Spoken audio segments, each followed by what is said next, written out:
Hello! Today we're making a copycat crumble sugar cookie recipe. In a bowl, add a half cup of butter. If you use unsalted butter, you can add a pinch of salt, which I did later on.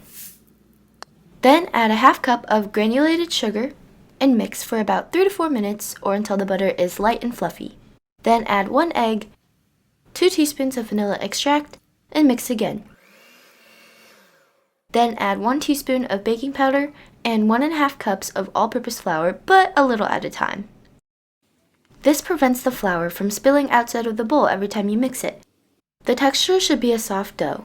You should be able to touch it without it sticking to your fingers.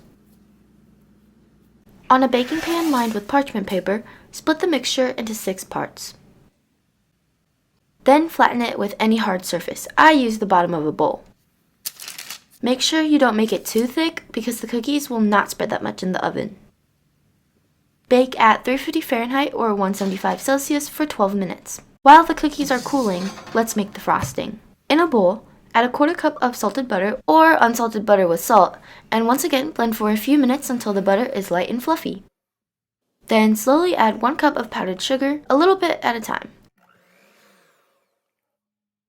Then add 1 teaspoon of vanilla extract, 3 drops of red food coloring, and 2 tablespoons of milk.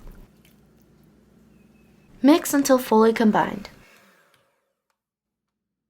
Now it's time to frost the cookies.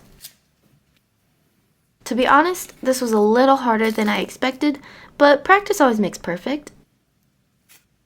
The best way for me was to apply the frosting and then smooth it out while cleaning up the edges. However, there really is no right way to do this, so it's really just try as you go.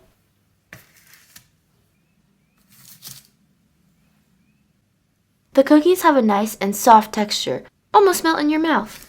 The frosting perfectly balances the flavor of the cookie, and this is just like what you could get at CRUMBL.